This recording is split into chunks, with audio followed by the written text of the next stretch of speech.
السلام عليكم ورحمة الله وبركاته. الحمد لله نحمده ونستعينه ونستغفره ونعوذ بالله من شرور أنفسنا ومن سيئات أعمالنا. من يهده الله فلا مضل له ومن يضلل فلا هادي له وأشهد أن لا إله إلا الله وحده لا شريك له وأشهد أن محمدا عبده ورسوله. أما بعد فإن خير الحديث كتاب الله وخير الهدي هدي محمد صلى الله عليه وسلم وشر الأمور محدثاتها وكل محدثة بدعة وكل بدعة ضلالة. بسم الله الرحمن الرحيم. مشكاة المصابيح کتاب الفتن اور اس میں کتاب الملاحم ہم پڑھ رہے ہیں، اور آج ہم لوگوں کو پڑھنا ہے حدیث نمبر 5421 اور الملاحم کی حدیث نمبر 12. تو شروع کرتے ہیں انشاءاللہ. وعن ابی ہریرہ رضی اللہ عنہ قال رسول اللہ صلی اللہ علیہ وسلم لا تقوم الساعة حتى ينزل الروم بالأعماق أو بدابق فيخرج إليهم جيش من المدينة من خيار أهل الأرض يومئذ فإذا تصافوا قالت الروم خلوا بيننا وبين الذين سبوا منا نقاتلهم فيقول المسلمون لا والله لا نخلي بينكم وبين إخواننا فيقاتلونهم فينهزم ثلث لا يتوب الله عليهم أبدا ويقتل ثلثهم أفضل الشهداء عند الله ويفتتح الثلث لا يفتنون أبدا فيفتتحون قسطنطينية فبينهم يقتسمون الغنائم قد علقوا سيوفهم بالزيتون إذ صاح فيهم الشيطان إن المسيح قد خلفكم في أهليكم فيخرجون وذلك باطل فإذا جاءوا الشام خرج فبينهم يعدون للقتال يسوون الصفوف إذ أقيم الصلاة فينزل عيسى ابن مريم فأمهم فإذا رآه عدو الله ذاب كما يذوب الملح في الماء فلو تركه لانذاب حتى يهلك ولكن يقتله الله بيده فيريهم دمه في حربته. وعن ابی ہریرہ رضی اللہ تعالیٰ عنہ قال، ابو ہریرہ رضی اللہ تعالیٰ عنہ سے روایت کہتے ہیں قال رسول اللہ صلی اللہ علیہ وسلم، رسول اللہ صلی اللہ علیہ وسلم نے فرمایا لا تقوم الساعة حتى ينزل الروم بالأعماق أو بدابق. قیامت قائم نہیں ہوگی حتیٰ کہ رومی فوجیں اعماق یا دابق پر پڑاؤ ڈالیں گی.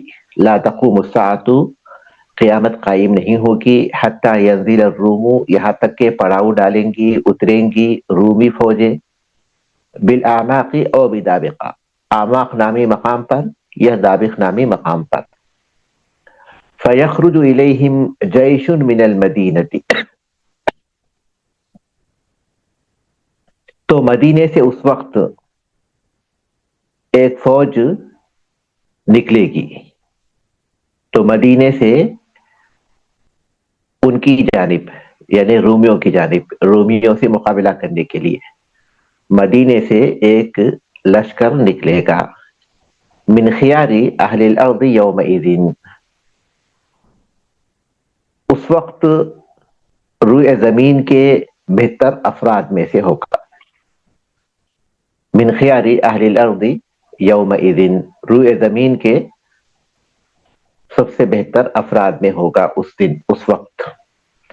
فَإِذَا تَصَافُوا قَالَتِ الرُّومُ،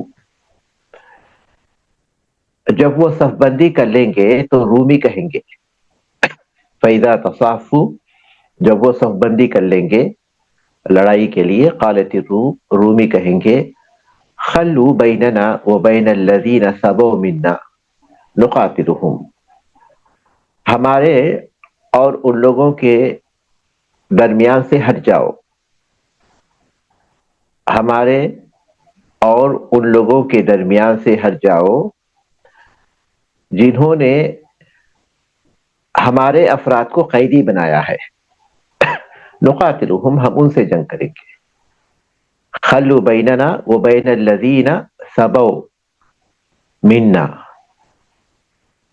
راستے میں سے ہٹ جاؤ، ہمارے اور ان کے درمیان سے ہٹ جاؤ جنہوں نے ہمارے لوگوں کو، صبوا منا، ہمارے لوگوں کو قیدی بنایا، نقاتلہم، ہم ان سے جنگ کریں گے، فیقول المسلمون، مسلمان کہیں گے، لا واللہ لا نخلی بینکم وبین اخواننا، ہرگز نہیں، اللہ کی قسم، ہم تمہارے اور اپنے بھائیوں کے درمیان سے نہیں ہٹیں گے، ہم تمہارے اور اپنے بھائیوں کے درمیان سے نہیں ہٹیں گے، فیقاتلونہم، وہ ان سے جنگ کریں گے، فینہزم ثلث، تہائی لشکر شکست کھا جائے گا، فینہزم، پس شکست کھا جائے گا، ثلث، تہائی لوگ یا ایک تہائی لشکر، لا یتوب اللہ علیہم ابدا، اللہ تعالیٰ ان کی کبھی توبہ قبول نہیں کرے گا، اللہ تعالیٰ ان کی کبھی توبہ قبول نہیں فرمائے گا، وَيُقْتَلُ ثُلُثُهُمْ افضل الشہداء عند اللہ، اور ان میں تہائی قتل کر دیے جائیں گے، وہ اللہ کے ہاں اعلیٰ درجے کے شہداء ہوں گے، وَيُقْتَلُ ثُلُثُهُمْ، اور ان کے ایک تہائی قتل ہو جائیں گے، قتل کر دیے جائیں گے، افضل الشہداء عند اللہ، اللہ کے ہاں افضل ترین شہداء میں سے ہوں گے، وَيَفْتَتِحُ الثُّلُثُ، اور ایک تہائی فتح حاصل کریں گے، اور ایک تہائی فتح یاب ہوں گے، لا یفتنون ابدا، کبھی وہ فتنے کا شکار نہیں ہوں گے، فیفتتحون قسطنطینیہ، وہ قسطنطینیہ کو فتح کریں گے، وہ ایک تہائی، فبینہم یقتسمون الغنائم، پس ایسے وقت میں یا اس درمیان میں کہ وہ مال غنیمت تقسیم کر رہے ہوں گے، اس درمیان میں یا ایسے وقت میں کہ وہ مال غنیمت تقسیم کر رہے ہوں گے، قد علقوا سیوفہم بالزیتون، انہوں نے اپنی تلواریں زیتون کے درخت سے لٹکا رکھی ہوں گی، قد علقوا سیوفہم بالزیتون، انہوں نے اپنی تلواریں زیتون کے درختوں سے لٹکائی ہوئی ہوں گی، اذ صاح فیہم الشیطان، اذ صاح فیہم الشیطان، اسی وقت، اسی دوران شیطان ان میں زور سے چیخے گا، یعنی زور سے آواز دے گا، اس صاح، ایسے ہی وقت یا اسی وقت، صاحا چیخے گا یا زور سے آواز دے گا، فیہم الشیطان، ان میں شیطان، کیا چیخے گا، ان المسیح قد خلفکم فی اہلیکم، کہ مسیح دجال تمہارے اہل و عیال میں آ چکا ہے، ان المسیح قد خلفکم، کہ مسیح دجال تمہارے پیچھے آ چکا ہے، فی اہلکم، تمہارے، فی اہلیکم، تمہارے اہل و عیال میں، فیخرجون، وہ نکل پڑیں گے،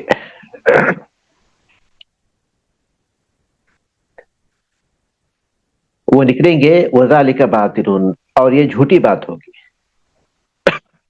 یہ بات باطل ہوگی، فاذا جاء الشام، پھر جب وہ شام آئیں گے، خرجا، تو مسیح دجال آئے گا، تو مسیح دجال نکلے گا، جب وہ شام پہنچ جائیں گے تو مسیح الدجال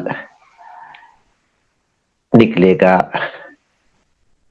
فبین ہم یعدون للقتال یسوون الصفوف، اس درمیان میں کہ وہ جنگ کی تیاری کر رہے ہوں گے، صفوں کو درست کر رہے ہوں گے، صف بندی کر رہے ہوں گے، اس اثنا میں کہ وہ جنگ کی تیاری کر رہے ہوں گے، مسیح دجال سے جنگ کی صفیں درست کر رہے ہوں گے، اذ اقیمت الصلاح، کہ نماز کے لیے اقامت کہی جائے گی،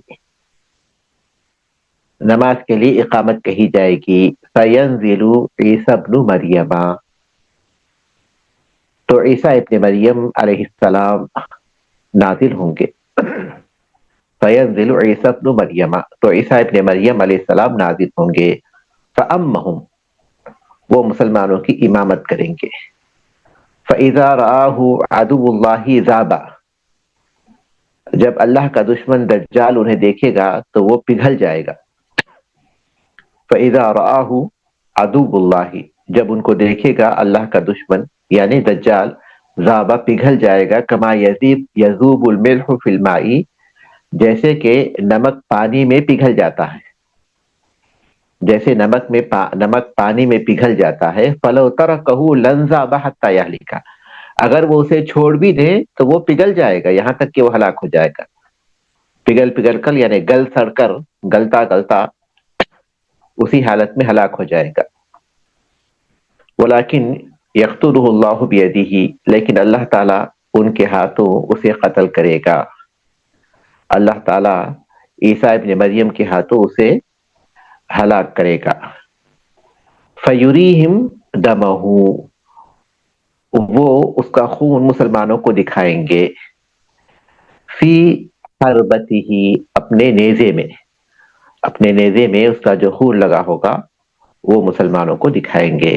رواہ مسلم، اس حدیث کو امام مسلم رحمہ اللہ نے روایت کیا ہے. حدیث کی شرح کی طرف آئیے. لا تقوم الساعۃ حتی لا تقوم الساعۃ حتی ینزل الروم،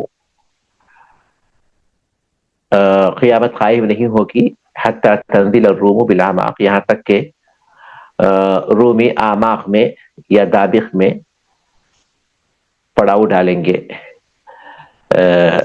یا اتریں گے مسلمانوں سے لڑنے کے لیے. اعماق یا دابق یہ حلب کے قریب، سیریا یا شام کا جو شہر ہے حلب، اس کے قریب مقامات کے نام ہیں. یہ راوی کی طرف سے شک ہے کہ رومی اس موقع پر اعماق نامی مقام پر اتریں گے یا دابق کے نام پر مقام پر اتریں گے. مسلمانوں سے جنگ کے لیے وہ پہنچیں گے حلب کے قریب دابق یا اعماق نامی مقام پر وہ پہنچیں گے مسلمانوں پر حملہ آور ہونے کے لیے یا مسلمانوں سے جنگ کرنے کے لیے. فَيَخْرُجُ إِلَيْهِمْ جَيْشٌ مِّنَ الْمَدِينَةِ، تو ان کا مقابلہ کرنے کے لیے مدینے سے ایک لشکر نکلے گا. اس مدینے سے مراد کون سا ہے؟ عام طور پر جب مطلق مدینہ کہا جاتا ہے تو اس سے مراد مدینہ منورہ ہے، اللہ کے رسول صلی اللہ علیہ وسلم کا شہر. لیکن راجح قول یہ ہے کہ یہاں مدینہ مطلق شہر کے معنی میں ہے، اور اس سے مراد بعض اہل علم کہتے ہیں کہ حلب سے نکلے گا یہ لشکر، اور بعض کہتے ہیں کہ دمشق سے نکلے گا ان کا مقابلہ کرنے کے لیے. قریبی بات یہ ہے کہ حلب سے نکلے گا، کیونکہ وہ حلب کے قریب پڑاؤ ڈالیں گے تو ظاہر ہے کہ وہاں ان کو مقابلہ قریب میں کرنا ہے، قریب، اسی لیے وہاں اتریں گے. تو بہرحال تینوں قول ہے اقوال اہل علم کے. بعض کہتے ہیں کہ مدینے سے یعنی مدینۃ النبی صلی اللہ علیہ وسلم سے، اور بعض کہتے ہیں کہ حلب سے، اور بعض کہتے ہیں کہ دمشق سے. اقرب دمشق حلب ہے. من خیار اہل الارض یومئذ، اور وہ لشکر اس وقت زمین کے سب سے بہترین لوگوں پر مشتمل ہوگا. یومئذ اس وقت، اللہ کے رسول صلی اللہ علیہ وسلم کے زمانے کو الگ کرنے کے لیے، کیونکہ ظاہر ہے کہ روئے زمین کے سب سے بہتر لوگ تو کس وقت تھے؟ اس وقت جب کہ اللہ کے رسول صلی اللہ علیہ وسلم کا زمانہ تھا. اور اس وقت جو زمین کے سب سے بہتر لوگ ہوں گے کوئی کسی اعتبار سے ہوں گے، اس وقت کے اعتبار سے. فَإِذَا تَصَافُوا فَإِذَا تَصَافُوا جب وہ صف بندی کریں گے، یعنی آمنے سامنے کھڑے ہو جائیں گے آپس میں جنگ کا آغاز کرنے کے لیے. فَإِذَا تَصَافُوا قالت الروم تو رومی کہیں گے خلوا بیننا و بین الذین صبوا منا، ہمارے اور ان کے درمیان سے ہٹ جاؤ جنہوں نے ہمارے لوگوں کو قیدی بنا لیا ہے.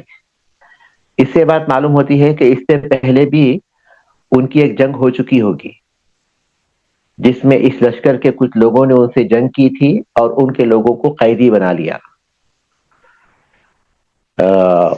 تو یہ لوگ مسلمانوں کے درمیان تفریقہ پیدا کرنے کے لیے، آپس میں ایک دوسرے سے بدگمان کرنے کے لیے ایک چال چلیں گے کہ ہمارا مقصد تم سے لڑنا نہیں ہے بلکہ وہ لوگ جو ہمارے کچھ لوگوں کو قیدی بنا کر لائے ہیں ان سے لڑنا ہے، اس لیے تم لوگ ہٹ جاؤ، ہم صرف ان سے جنگ کرنا چاہتے ہیں. یہ چال ہوگی ان لوگوں کی تاکہ مسلمانوں میں تفریقہ پیدا کریں اور آپس میں مسلمانوں کو ایک دوسرے سے بدگمان کر دیں.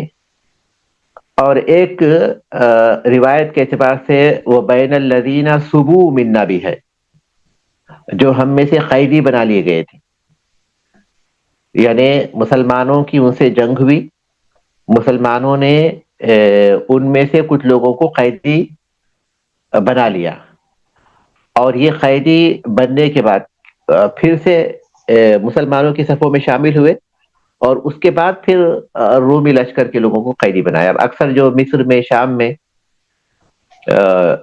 صحابہ کرام کے دور میں خلفائے راشدین کے ادوار میں جو جنگیں ہوئی تھیں تو مصر اور شام کے اکثر جو رومی ہیں یعنی کہ نصارہ ہیں وہ قیدی ہی تو بنائے گئے تھے، پھر بعد میں مسلمان ہوئے اور اس مسلمانوں کے ساتھ شامل ہو کر پھر وہ رومیوں سے لڑے اور ان میں سے قیدی بنائے، ان کو جو ہے گرفتار کیا.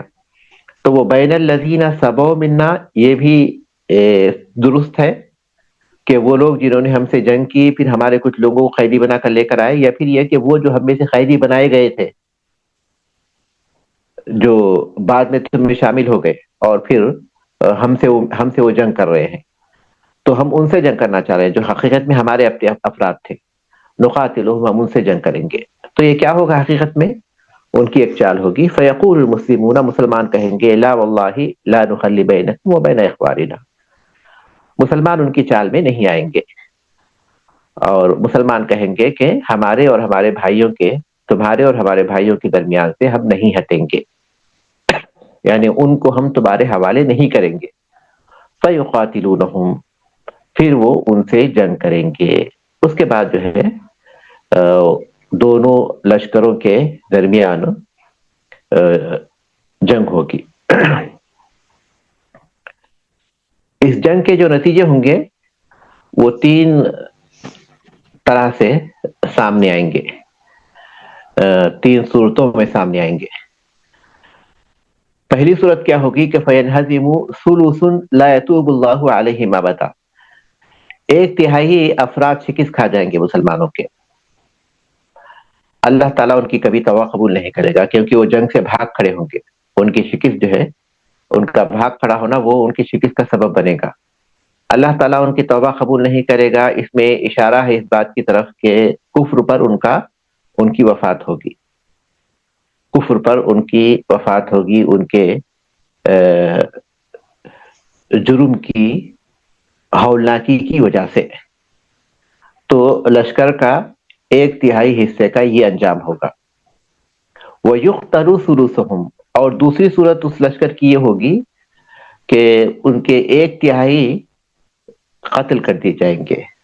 افضل الشہداء عند اللہ، اور یہ ثابت قدم رہے، بھاگے نہیں، حالات کیسے بھی سخت کیوں نہ ہو، ان لوگوں نے جو ہے جنگ میں ثابت قدم رہنے کو منتخب کیا، شہید ہو گئے اور وہ اللہ تعالیٰ کے پاس افضل شہداء میں سے ہوں گے، اعلیٰ درجے کے شہداء میں شمار ہوں گے. وَيَفْتَتِحُ الثُّلُثُ اور جو 1/3 ہیں، تیسری جو صورت ہے وہ یہ کہ وہ فتح حاصل کریں گے. اور یہ جو فتح حاصل کریں گے لا یفتنون ابدا، کبھی فتنے کا شکار نہیں ہوں گے. فتنے کا شکار نہیں ہوں گے، اس کا ایک مطلب یہ ہوتا ہے کہ کبھی کفر میں مبتلا نہیں ہوں گے، کیونکہ کفر بھی فتنہ ہے. یا اس کا ایک مطلب یہ ہو سکتا ہے کہ پھر بھی کسی جنگ کی نوبت ان کو نہیں آئے گی. یا پھر ایک مطلب یہ ہوگا کہ کسی آزمائش سے وہ دو چار نہیں کیے جائیں گے. فَيَفْتَتِحُونَ قسطنطینیہ، قسطنطینیہ کو یہ فتح کریں گے، یہ ایک تہائی جو لشکر کامیاب ہوگا. قسطنطینیہ تو آج کا استنبول ہے جو ترکی کا شہر ہے. اور اس شہر کو محمد فاتح رحمہ اللہ نے 850 ہجری میں فتح کیا تھا، ترکی کے اس شہر کو. بظاہر ایسا لگتا ہے کہ یہی شہر ہے جو مسلمان کو دوبارہ فتح کرنے کی نوبت آئے گی. یعنی اب تو وہاں مسلمانوں کی حکومت ہے، لیکن قیامت سے پہلے بظاہر ایسا لگتا ہے کہ حالات دنیا کے بہت بڑے پیمانے پر تبدیل ہو جائیں گے، اور پھر سے وہ شہر کافروں کے زیر نگی آ جائے گا، جس کو یہ لشکر پھر سے فتح کرے گا. پھر سے یہ لشکر اس کو فتح کرے گا. فَبَيْنَهُمْ يَخْتَصِمُونَ الْغَنَائِمَ، جب اسے فتح کریں گے مال غنیمت ان کو حاصل ہوگا، کیونکہ انہوں نے جنگ کے ذریعے اس فتح کو حاصل کیا ہے، تو اب مال غنیمت ان کو حاصل ہوا ہے، تو وہ مال غنیمت کو آپس میں تقسیم کر رہے ہوں گے. قَدْ عَلَّقُوا سُيُوفَهُمْ بِالزَّيْتُونِ، زیتون کے درخت سے وہ اپنے تلواروں کو لٹکائے ہوئے ہوں گے. مطلب امن ہو جائے گا، کیونکہ وہ لشکر تو ہار گیا، ختم ہو گیا، اب گویا امن حاصل ہو گیا، تو وہ اطمینان سے ہوں گے. لیکن شیطان ان کو اطمینان سے رہنے نہیں دے گا. اصاح فیہم الشیطان، شیطان جو ہے چلائے گا، بلند آواز سے کہے گا، منادی کرے گا، ان المسیح قد خلفکم فی اہلیکم. مسیح اس سے مراد دجال ہے. مسیح اس لیے کہتے ہیں کہ اس کی ایک آنکھ پر گویا کچھ پھیر دیا گیا ہے، کیونکہ وہ آور ہوگا، کانا ہوگا، ایک آنکھ اس کی بند ہوگی، اس لیے اس کو مسیح کہتے ہیں. اور دجال اس لیے کہتے ہیں کہ دجال دجل سے ہے، اور دجل کے معنی ہے کسی چیز کو ڈھانپ دینا. وہ اپنے باطل کے ذریعے حق کو ڈھانپ دے گا، کیونکہ اللہ تبارک تعالیٰ آزمائش کے طور پر اس کو ایسی چیزیں دے گا غیر معمولی، یعنی حیرت ناک، جو کرتب وہ دکھائے گا، اور جو حیرت ناک چیزیں اس کے پاس ہوں گی، جیسے آسمان سے بارش نازل کرے گا، زمین کے خزانے نکال کر دکھائے گا، اور کسی کو زندہ کرے گا مارنے کے بعد. یہ ساری چیزیں تو اس کی وجہ سے گویا وہ باطل کے ذریعے حق کو ڈھانپ دے گا، اس لیے اسے دجال کہتے ہیں. تو شیطان چیخے گا کہ مسیح دجال وہ تمہارے پیچھے تمہارے گھر والوں کے درمیان آ چکا ہے. فیخرجون، تو فوراً وہ نکل پڑیں گے تاکہ اس کا مقابلہ کریں اور اپنے گھر والوں کی حفاظت کر سکیں. وذالک باطل، لیکن وہ بات جھوٹی ہوگی. فَإِذَا جَاءُوا الشَّامَ، جب وہ شام آئیں گے، اور شام سے مراد یہاں فلسطین کا علاقہ ہے، کیونکہ شام جو اللہ کے رسول صلی اللہ علیہ وسلم کے دور میں تھا، آج وہ 4 ممالک میں تقسیم ہے. ایک تو سوریہ ہے، یعنی سیریا، لبنان، اردن اور فلسطین. یہ چاروں ممالک حقیقت میں شام کہلاتے تھے. تو یہ چاروں ممالک پر مشتمل ہے یہ لفظ. لیکن یہاں یہ لوگ جب پہنچیں گے تو وہ ایلیا رہے گا. ایلیا یعنی فلسطین کا شہر جہاں بیت المقدس ہے، وہاں وہ پہنچیں گے، یعنی تحدید کے ساتھ. جب واپس ہو فیضا جا اس شامہ، تو شام سے مراد یہاں آج جو سیریا ہے وہ نہیں ہے، بلکہ شام سے مراد یہاں فلسطین یعنی بیت المقدس کا شہر ہے، وہاں پہنچیں گے. خراجا، تو اس وقت وہ نکلے گا مسیح الدجال. فبینہم یعدون للقتال یسوون الصفوف، اس درمیان میں کہ وہ جنگ کی تیاری کر رہے ہوں گے، صفوں کو درست کر رہے ہوں گے، اور کس کی قیادت میں ہوں گے؟ مہدی علیہ السلام کی قیادت میں ہوں گے اس موقع پر. تو دجال سے جو ہے وہ جنگ کی تیاری میں ہوں گے. دجال نکل چکا ہے، اور وہ شام کا محاصرہ کیے ہوئے ہے. یہ جو صورتحال ہے وہ یہ کہ دجال نکل چکا اور وہ شام کا محاصرہ کیے ہوئے ہے، اور یہ لوگ اس سے لڑنے کی تیاری کر رہے ہیں، سب بندی کر رہے ہیں. یہ دو قیمت اس طرح، تو پھر نماز کا وقت ہو جائے گا تو نماز کے لیے اقامت کہی جائے گی. وہی وقت ہوگا فینزل عیسی ابن مریم، کہ عیسیٰ ابن مریم علیہ السلام نازل ہوں گے. اللہ تعالیٰ نے عیسیٰ ابن مریم علیہ السلام کو زندہ آسمان پر اٹھا لیا تھا، اور وہ قیامت سے پہلے نازل ہوں گے، اور اسلامی شریعت کے مطابق وہ اس دنیا کو فتح کریں گے اور دنیا کے نظام کو چلائیں گے۔ فَأَمَّهُمْ، وہ امامت کریں گے، اور بعض احادیث میں آتا ہے کہ وہ اقامت ہو چکی تھی، اس لیے مہدی علیہ السلام جو مسلمانوں کے امیر ہوں گے انہی کو آگے بڑھائیں گے۔ گویا وہ اس بات کی طرف کنایا ہوگا کہ عیسیٰ علیہ السلام کوئی نئی شریعت لے کر نہیں آئے ہیں، بلکہ وہ اسی شریعت کی پیروی کریں گے جو شریعت اللہ کے رسول صلی اللہ علیہ وسلم، حضرت محمد صلی اللہ علیہ وسلم لے کر آئے ہیں۔ پھر بعد میں وہ امامت کریں گے عیسیٰ ابن مریم علیہ السلام، لیکن پہلی دفعہ جب اقامت ہو چکی ہوگی تو جن کی امامت کے لیے اقامت ہوگی عیسیٰ مہدی علیہ السلام، تو انہی کو آگے بڑھائیں گے۔ لیکن اس حدیث سے معلوم ہوتا ہے کہ وہ امامت کریں گے، کیونکہ وہ بعد میں امامت کریں گے اس اعتبار سے۔ تو بعض اہل علم کہتے ہیں اس حدیث کی بنیاد پر کہ وہ امامت کریں گے، بعض کہتے ہیں کہ دوسری حدیث کی بنیاد پر کہ وہ امامت اس وقت نہیں کریں گے لیکن بعد میں کریں گے، اس وقت تو مہدی علیہ السلام ہی کو آگے بڑھائیں گے۔ فَإِذَا رَآهُ عَدُوُّ اللَّهِ تَابَعَ، اس کے بعد جب نماز ہو جائے گی اور پھر مقابلے کے لیے آئیں گے تو دجال عیسیٰ ابن مریم علیہ السلام کو دیکھے گا، تو ان کو دیکھتے ہی گھبراہٹ، ڈر، خوف کی وجہ سے وہ گھل جائے گا کما یذوب الملح فی الماء، جیسا کہ نمک پانی میں گھل جاتا ہے۔ فلو ترکہ لنذاب، اگر عیسیٰ مریم علیہ السلام اسے قتل بھی نہیں کریں بلکہ اس کو اسی حال میں چھوڑ بھی دیں گے نا، تو جو ڈر خوف اس پر طاری ہوا ہے، جو بزدلی اس پر طاری بھی ہوگی، اسی سے وہ ہلاک ہو جائے گا۔ لیکن یقتلہ اللہ بیدہ، لیکن اللہ تعالیٰ ان کے ہاتھوں اسے قتل کرے گا۔ عیسیٰ ابن مریم اسے قتل کریں گے، اور یہ لد نامی مقام کے پاس اسے قتل کریں گے، اس کو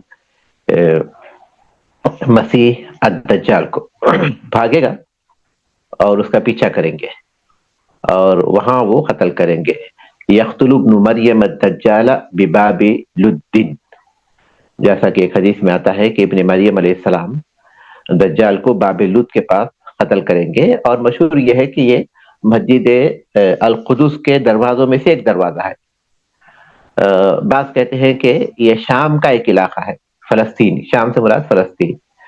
بظاہر ایسا لگتا ہے کہ وہ جو فلسطین کو محاصرہ کیا ہوا تھا، جب عیسیٰ ابن مریم علیہ السلام کو دیکھے گا تو وہ بیت المقدس سے بھاگے گا، تو اس کو جو ہے کسی ایک مقام پر جو لط نامی مقام ہوگا، اس مقام پر عیسیٰ ابن مریم اسے پکڑ لیں گے اور قتل کر دیں گے، اور پھر مسلمانوں کے اطمینان کے لیے عیسیٰ ابن مریم علیہ السلام ان کے نیزے پر جو اس کا خون ہوگا اسے دکھائیں گے اور اطمینان دلائیں گے کہ وہ قتل کر دیا گیا ہے۔ اس کے بعد حدیث ہے 5422۔ اس حدیث میں بہت سی چیزیں ہمیں معلوم ہوتی ہیں۔ ایک تو یہ کہ اللہ کے رسول صلی اللہ علیہ وسلم نے اپنی امت کو خبردار کرنے کے لیے کچھ ایسی چیزوں کی خبر دی ہے جو اگرچہ کہ غیبی ہے لیکن اللہ تبارک تعالیٰ نے آپ کو بتائی تھی۔ اور پھر یہ کہ مسیح دجال کا فتنہ ایک بہت بڑا فتنہ ہوگا، اور جنگ ایک بہت بڑی جنگ ہے جو مسلمانوں میں اور رومیوں میں واقع ہو کر رہے گی۔ ایک طرف رومی ہوں گے، اور رومی سے مراد نصارہ اور یہودی ہوں گے اور دجال ہوگا، دوسری طرف مسلمان ہوں گے، اور پھر یہ کہ قسطنطنیہ پھر سے فتح ہوگا، اور یہ جو فتح ہوگی یہ مہدی علیہ السلام کے زمانے میں ہوگی۔ اور پھر یہ کہ عیسیٰ ابن مریم علیہ السلام انہی دنوں میں آسمان سے نازل ہوں گے، اور وہاں عیسیٰ علیہ السلام کو معجزہ بھی ہمیں معلوم ہوتا ہے کہ صرف ان کو دیکھنے ہی سے وہ دجال جو کہ بہت ہی بہادری اپنی ظاہر کر رہا تھا، الوہیت کا دعویٰ کر رہا تھا اور پتہ نہیں کیا کیا کر رہا تھا، لیکن اس پر جو ہے خوف طاری ہو جائے گا اور وہ پانی میں جیسے نمک گھل جاتا ہے اس طرح گھلنے لگے گا صرف ان کو دیکھنے ہی سے۔ اس کے بعد کی حدیث کی طرف ہم لوگ آگے بڑھتے ہیں۔ 5422 حدیث نمبر 13، وعن عبداللہ ابن مسعود، اسی حدیث کا تقریباً جو ہے اسی زمانے کی طرف اشارہ کرتا ہے۔ وعن عبد الله بن مسعود رضي الله تعالى عنه قال إن الساعة لا تقوم حتى لا يقسم ميراث ولا يفرح بغنيمة. ثم قال عدو يجمعون لأهل الشام ويجمع لهم أهل الإسلام يعني الروم فيتشرط المسلمون شرطة للموت لا ترجع إلا غالبة فيقتتلون حتى يحجز بينهم الليل فيفيء هؤلاء وهؤلاء كل غير غالب وتفنى الشرطة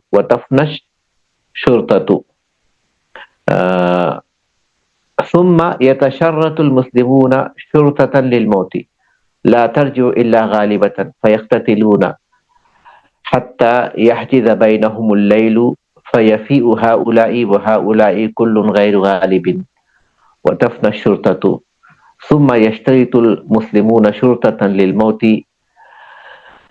لا ترجع إلا غالبة فيقتتلون حتى يمسوا فيفيء هؤلاء وهؤلاء كل غير غالب وتفنى الشرطة فإذا كان يوم الرابع نهد إليهم بقية أهل الإسلام فيجر الله الدابرة عليهم فيقتلون مقتلة لم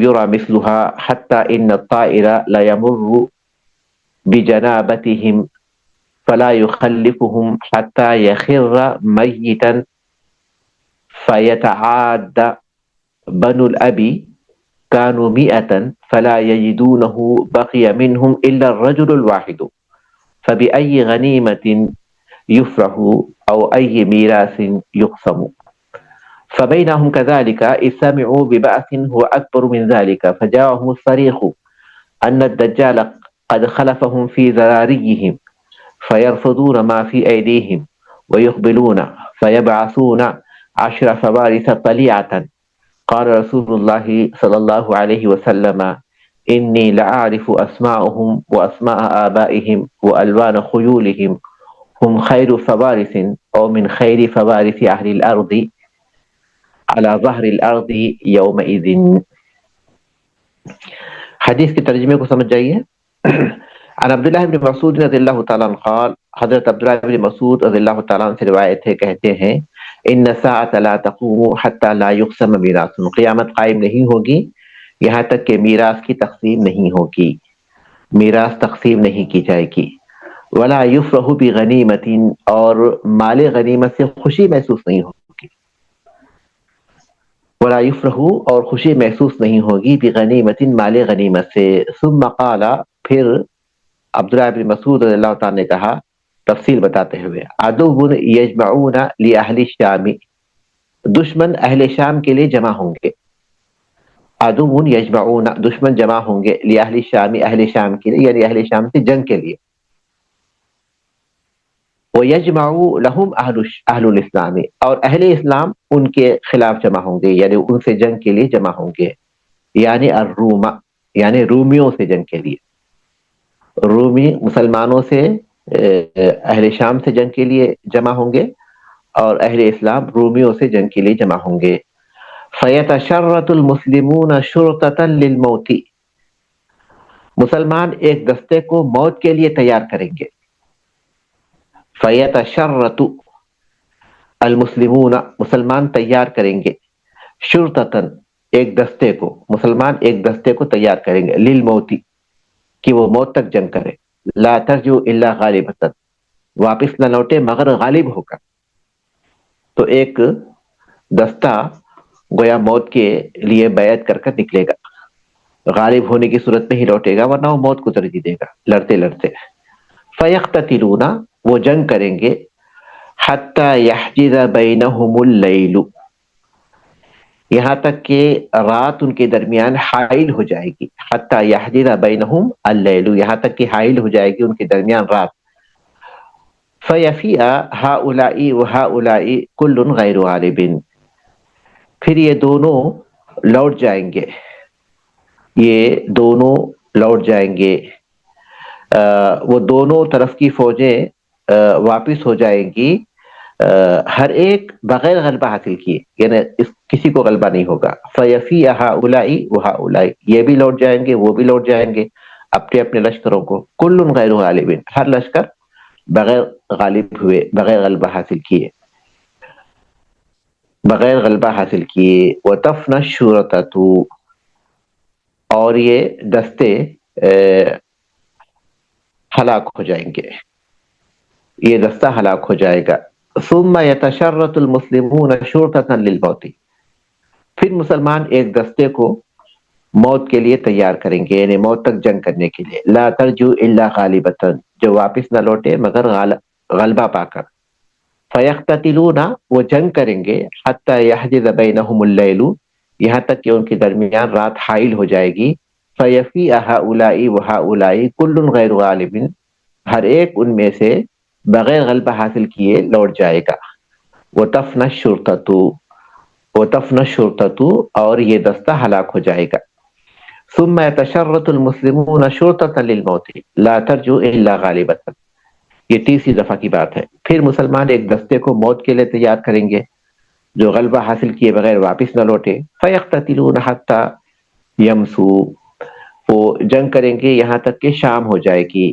فیفیء ہؤلاء وہؤلاء کل غیر غالب وتفنى الشرطة، ان میں سے ہر ایک بغیر غلبہ حاصل کیے لوٹ جائے گا اور یہ دستہ ہلاک ہو جائے گا. فإذا كان يوم الرابع، جب چوتھا دن ہوگا. نہد الیہم بقیۃ اہل الاسلام، مسلمانوں کے جو باقی ماندہ لوگ ہیں وہ ان کی طرف مل جائیں گے، ان کے لیے اٹھ کھڑے ہوں گے، یعنی ان کی مدد کے لیے. مسلمانوں کے جو دوسرے لوگ ہیں، اہل اسلام کے جو باقی افراد ہیں وہ ان کے لیے اٹھ کھڑے ہوں گے. نہد الیہم بقیۃ اہل الاسلام، مسلمانوں کے یعنی اہل اسلام کے جو باقی لوگ ہیں وہ ان کے لیے اٹھ کھڑے ہوں گے. فیجعل اللہ الدابرۃ علیہم، تو اللہ تبارک و تعالی کافروں پر ہزیمت کو مسلط کر دے گا. فیجعل اللہ، تو اللہ تعالیٰ مقرر کر دے گا الدابرۃ، ہزیمت کو، علیہم، کافروں کے، ان کے خلاف یعنی کافروں پر. فیقتلون مقتلۃ لم یری مثلھا، وہ جنگ کریں گے ایسی جنگ کہ اس جیسی جنگ دیکھی نہیں گئی. ایسی جنگ کریں گے یعنی ایسی جنگ، ایسا معرکہ برپا ہوگا کہ اس جیسا معرکہ نہیں دیکھا گیا. حتی ان الطائر لیمر بجنباتہم، یہاں تک کہ پرندہ ان کے اطراف میں سے گزرے گا. فلا یخلفہم، وہ ان کو نہیں چھوڑے گا، یعنی ان سے دور نہیں ہوگا. حتی یخر میتا، یہاں تک کہ وہ مر کر گر پڑے گا. یعنی اتنا زیادہ لوگوں کی جو ہے اتنے زیادہ بڑی تعداد میں، اتنے وسیع جگہ پر جو ہے لوگ مرے ہوئے پھیلے ہوئے ہوں گے. اتنی وسیع جگہ ہوگی وہ مرے ہوئے لوگوں کی پھیلی ہوئی کہ ایک پرندہ ان کے اطراف میں سے جب نکلے گا تو اڑتے اڑتے اڑتے اڑتے کتنا بھی دور جائے گا لیکن پھر ان کو پار نہیں کر سکے گا، انہی میں وہ جو ہے مر کر گر پڑے گا. فیتعاد بنو الاب کانوا مئۃ، ایک باپ کے اولاد کو گنا جائے گا جنگ سے پہلے تو وہ 100 تھے. فلا یجدونہ بقی منہم الا الرجل الواحد، الا الرجل الواحد، تو وہ ان میں سے کسی کو باقی نہیں پائیں گے سوا ایک آدمی کے. تو ایک شخص جس کے بچوں کو جنگ سے پہلے گنا جائے گا تو وہ 100 تھے، لیکن جنگ کے بعد ان میں سے ایک باقی رہے گا. فبأي غنیمۃ یفرح، عبداللہ بن مسعود یہاں کہتے ہیں کہ پھر کس غنیمت پر وہ خوش ہوں گے. او ای میراث یقسم، پھر کون سی میراث جو تقسیم ہوگی، کیونکہ جو میراث پانے والے ہیں وہ تو بچے ہی نہیں ہیں، اور اتنے لوگ جو مر گئے تو کس بات کی انہیں خوشی ہوگی. فبینہم کذالک، وہ اسی حال میں ہوں گے. استمعوا ببعث، تو وہ ایک ایسی جنگ کے بارے میں سنیں گے یا وہ ایک ایسے واقعے کے بارے میں سنیں گے، ایسی لڑائی کے متعلق، ایسے معرکے کے تعلق سے سنیں گے. ہوا اکبر من ذالک، جو اس سے بھی بڑا ہوگا. فجاءہم الصریخ، تو ان میں ایک آواز آئے گی، ایک آواز ان تک آئے گی. ان الدجال قد خلفہم فی ذراریہم، کہ دجال ان کے پیچھے ان کی اولاد میں ان کے اہل و عیال میں ظاہر ہو چکا ہے. فَيَرْفُضُونَ مَا فِي أَيْدِيهِمْ، جو ان کے ہاتھوں میں ہے اسے وہ پھینک دیں گے، وہ پھینک دیں گے جو ان کے ہاتھوں میں ہے، جو بھی غنیمت ساز و سامان جو بھی ہے اس کی کوئی اہمیت نہیں ہوگی، کیونکہ اب ایک بڑی چیز پیش آئی ہے دجال کی، تو اس کو پھینک دیں گے. وَيُقْبِلُونَ، اور وہ نکل پڑیں گے، وہ لوگ پھینک دیں گے اور اس کی طرف متوجہ ہوں گے، اس کی طرف جائیں گے. کس کی طرف؟ شام کی طرف. فَيَبْعَثُونَ 10 فَوَارِثَ طَلِيعَةً، اور وہ 10 گھوڑ سواروں کو بھیجیں گے خبر حاصل کرنے کے لیے، جاسوس کے طور پر گویا. فَيَبْعَثُونَ، وہ بھیجیں گے 10 فَوَارِثَ 10 گھوڑ سواروں کو، طَلِيعَةً خبریں حاصل کرنے کے لیے. قال رسول اللہ صلی اللہ علیہ وسلم، رسول اللہ صلی اللہ علیہ وسلم نے فرمایا، انی لأعرف اسماءهم، میں ان کے ناموں کو جانتا ہوں، واسماء آبائہم، اور ان کے آبا کے، ان کے باپوں کے ناموں کو جانتا ہوں، وہ الوان خیولہم، اور ان کے گھوڑوں کے رنگوں کو جانتا ہوں. ہم خیر فوارث، وہ بہترین گھوڑ سوار ہوں گے. او من خیری فوارثا، یا بہترین گھوڑ سواروں میں سے ہوں گے. علی ظہر الارض یومئذ، اس وقت روئے زمین کے، اس وقت روئے زمین کے سب سے بہتر گھوڑ سواروں میں ہوں گے. عبداللہ ابن مسعود رضی اللہ عنہ ایک مرتبہ کوفے میں تھے، تو سخت ہوائیں چلیں جس کی وجہ سے آسمان لوگوں کو سرخ نظر آنے لگا. تو ایک شخص گھبراتے ہوئے پہنچا اور کہنے لگا کہ قیامت قائم ہو گئی، قیامت قائم ہو گئی. تو اس وقت عبداللہ بن مسعود نے یہ حدیث بیان فرمائی کہ قیامت قائم نہیں ہوگی یہاں تک کہ میراث کی تقسیم نہیں ہوگی، یعنی جو لوگ قتل ہوں گے اس کی وجہ سے، کیونکہ لوگ بچے ہی نہیں تو میراث کس کو دی جائے گی. اس کے مختلف لوگ بیان کیے ہیں، یعنی مال کی اتنی کثرت ہوگی کہ کسی کو میراث کی ضرورت نہیں ہوگی، یا پھر یہ کہ علم فرائض لوگ واقف نہیں ہوں گے، اس وجہ سے میراث کی تقسیم نہیں ہوگی. لیکن اس حدیث کے درمیان میں جو عبداللہ بن مسعود کے الفاظ ہے اس سے معلوم ہوتا ہے کہ پہلا جو مطلب ہے وہی صحیح ہے، کہ لوگوں پر اتنا مقتولین اتنے زیادہ ہوں گے کہ کسی طرح کی ان کو کوئی خوشی نہیں ہوگی. تو یہ بات بیان کرنے کے بعد عبداللہ بن مسعود نے اس کی تفصیل بتائی کہ رومیوں کا، یعنی نصارہ کا ایک لشکر ہتھیار سمیت اہل شام سے مقابلے کے لیے جمع ہوگا، اور مسلمان بھی ان سے مقابلے کے لیے جمع ہوں گے. اور ان میں اس کے بعد جنگ کی جو صورتحال ہوگی یہ کہ مسلمانوں کے لشکر کا ایک دستہ، ان کو جو ہے شرطہ نام دیا انہوں نے. کیوں؟ اس کے معنی علامت کے ہیں، علامت کے ہیں، کیونکہ وہ لشکر گویا مسلمانوں کے لیے علامت کا کام کرے گا، کیونکہ وہ آگے بڑھ رہا ہے.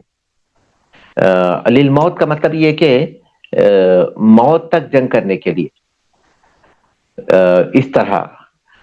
تو وہ لوگ جو ہے آگے بڑھیں گے اور واپس نہیں لوٹیں گے یہاں تک کہ وہ لوگ کامیاب نہ ہو جائیں یا اپنے دشمنوں کو شکست نہ دیں.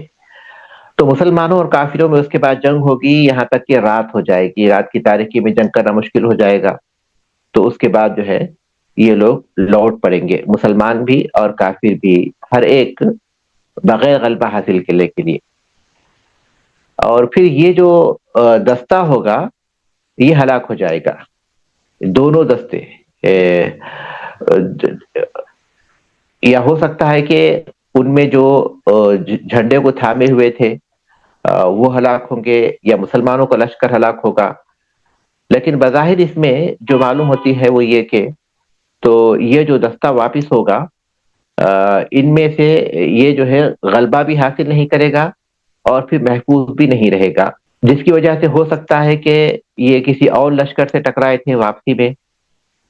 جو بھی صورتحال ہوگی، لیکن بظاہر ایسا ہوتا ہے کہ بظاہر ایسا لگتا ہے کہ جنگ کا کوئی نتیجہ بھی نہیں نکلے گا، لیکن ان کو کامیابی بھی نہیں ملے گی اور یہ لوگ جو ہے اپنی جان کی حفاظت بھی نہیں کر سکیں گے. یہ پہلے دن بھی اسی طرح ہوگا، دوسرے دن بھی اسی طرح ہوگا، تیسرے دن بھی اسی طرح ہوگا. جب چوتھا دن آئے گا تو مسلمانوں کے پاس مدد پہنچ جائے گی، یا سارے کے سارے مسلمان جو ہے ایک ساتھ ان سے جنگ کریں گے، تو اللہ تبارک تعالیٰ کافروں کے لیے شکست لکھ دے گا. اور وہ جنگ ایسی جنگ ہوگی کہ اس جیسی جنگ کبھی گویا دیکھی نہیں گئی. اور اس جنگ کے جو نتائج ہوں گے وہ ہولناک طریقے سے قتل اور خون ریزی کی صورت میں ظاہر ہوں گے. یہاں تک کہ ایک مثال کے ذریعے سمجھایا گیا، یا جو صورتحال ہوگی اس کے ذریعے سمجھایا گیا، کہ لوگ اتنی بڑی تعداد میں مرے ہوئے ہوں گے کہ ان کے اطراف میں اگر ایک پرندہ اڑتا ہوا جائے گا تو ان کو پار نہیں کر سکے گا، کیونکہ جب اس کی موت ہوگی تو وہ انہی کے درمیان جو ہے مر کر گر پڑے گا. تو اس سے معلوم ہوتا ہے کہ جو کثرت ہوگی ان کے آخری حصے تک کو وہ پار نہیں کر سکے گا، یہاں تک کہ وہ مر کر گر پڑے گا. تو اس سے معلوم ہوتا ہے کہ کتنی بڑی تعداد میں لوگوں کی موت ہوگی. اور دوسری جو بات بتائی گئی کہ ایک شخص کے جو بیٹے ہیں، تو عام طور پر اہل علم کہتے ہیں کہ اس کے بیٹے سے مراد اس کے قرابت دار ہے. اس کے وہ تمام کے ایک گھر کے، یعنی ایک خاندان کے لوگ جو کہ جنگ کے لیے شریک ہوئے تھے، ان کی تعداد 9 تھی. یعنی ایک آدمی کے بیٹے نہیں مراد ہیں، بلکہ ایک خاندان کے اقارب مراد ہیں. تو ان کی تعداد جو ہے 100 تھی. لیکن اس کے بعد جب جنگ ختم ہوئی تو اس میں سے ایک بچے گا. یہ سب کی صورتحال یہی ہوگی. یہاں ایک بات بتائی گئی، لیکن جو مقتولین کی کثرت کو جاننے کے لیے یہ کافی ہے. یہاں عبداللہ بن مسعود نے کہا کہ پھر کون سی میراث ہے جو تقسیم ہوگا، اور پھر کون سی غنیمت ہے جس پہ وہ خوش ہوں گے. اسی حال میں وہ ہوں گے کہ اس سے پھر پتا چلے گا کہ اس سے بڑا جو واقعہ ہے وہ پیش آنے والا ہے، اور وہ ہے دجال سے مقابلے کا واقعہ. اور مسلمانوں کو آواز آئے گی، اور یہ جو آواز ہے صریخ، یعنی مدد طلب کرنے کی آواز ہے. یہ گویا کوئی شخص مدد طلب کرنے کے لیے کل آواز دے رہا ہے کہ دجال جو ہے تمہارے پاس آ چکا ہے. اس کے بعد جو ہے پھر وہ لوگ جو کچھ بھی ان کے پاس ہے اس کو چھوڑیں گے، اور غنیمت وغیرہ وغیرہ اپنے اہل و عیال کے لیے جو ہے وہ نکل پڑیں گے. اور اس سے پہلے نکلنے سے پہلے وہ لوگ کیا کریں گے، 10 گھوڑ سواروں کو آگے بھیج دیں گے، تاکہ جاسوسی کے طور پر، تاکہ وہ معلوم کرے کہ دجال حقیقت میں نکلا ہے نہیں نکلا ہے. تو یہ 10 افراد ہوں گے. ان کے بارے میں اللہ کے رسول صلی اللہ علیہ وسلم فرماتے ہیں کہ میں ان کو اور ان کے، یہ اللہ کے رسول صلی اللہ علیہ وسلم کا معجزہ ہے جو اللہ تبارک تعالیٰ نے آپ کو دیا تھا، ان کو ان کے آبا کے ناموں کو اور ان کے گھوڑوں کے رنگوں کو میں اچھی طرح جانتا ہوں. اور آپ نے یہ بھی ذکر کیا کہ وہ اس وقت کے سب سے بہترین گھوڑ سواروں میں سے ہوں گے. یہ 10 افراد ہوں گے. تو یہ جو حدیث ہے، یہ حدیث بھی اللہ کے رسول صلی اللہ علیہ وسلم کے معجزات میں سے ہے، جس میں اللہ کے رسول صلی اللہ علیہ وسلم نے خبر دی ہے. بظاہر ایسا لگتا ہے کہ دونوں حدیثیں جو اوپر ہے اور نیچی حدیث ہے، دو الگ الگ فوجوں کے بارے میں ہے یا پھر ایک ہی فوج کے بارے میں ہے، لیکن دونوں کے انداز الگ الگ ہیں. پہلی حدیث سے بات معلوم ہوتی ہے کہ اس میں جو لڑائی ہوگی وہ جو ہے اس کے نتائج 3 صورتوں میں ظاہر ہوں گے. لیکن دوسری حدیث سے معلوم ہوتی ہے کہ اس کا جو نتیجہ ہوگا وہ مسلمانوں کے حق میں ضرور ہوگا آخری میں، لیکن وہ جو ہے بہت ہی قتل و خون ریزی کی کثرت کی صورت میں حاصل ہوگا. اور پہلی حدیث میں قسطنطینیہ کا ذکر ہے، لیکن دوسری حدیث میں قسطنطینیہ کا ذکر نہیں ہے. اس لیے ہم تحدید کے ساتھ نہیں کہہ سکتے کہ دونوں ایک ہی چیز کے بارے میں بیان کر رہے ہیں یا پھر الگ الگ جنگوں کے بارے میں بیان کر رہے ہیں. بظاہر ان کا زمانہ قریب ہو سکتا ہے، یا ایک وقت میں واقع ہونے والے قریب وقت میں واقع ہونے والی 2 مختلف جنگیں ہو سکتی ہیں، جو ایک شام ہی میں ہوگی اور دوسری جو ہے بہت ممکن ہے کہ وہ آگے بڑھ کر قسطنطنیہ تک کے علاقے میں پھیلے، یا پہلے شام میں جنگ ہو یا پھر وہ قسطنطنیہ کے علاقے کو اس کے بعد فتح کرے اور وہاں سے پھر وہ شام کو واپس ہوں. ان تمام چیزوں کا احتمال ہے، لیکن یہ چیز بہرحال معلوم ہو رہی ہے کہ قیامت سے پہلے جو بڑی بڑی نشانیاں ہیں اس میں سے ان جنگوں کا واقع ہونا بھی ایک بڑی نشانی ہے. اور یہ جو جنگیں ہیں یہ عام طور پر اسی علاقے میں واقع ہوں گی جو شام کا علاقہ ہے، یعنی فلسطین کا علاقہ ہے. واللہ اعلم. ٹھیک ہے، یہاں رکتے ہیں ہم لوگ. سبحانک اللہم و بحمدک، اشہد ان لا الہ الا انت، استغفرک و اتوب الیک. السلام علیکم و رحمۃ اللہ وبرکاتہ.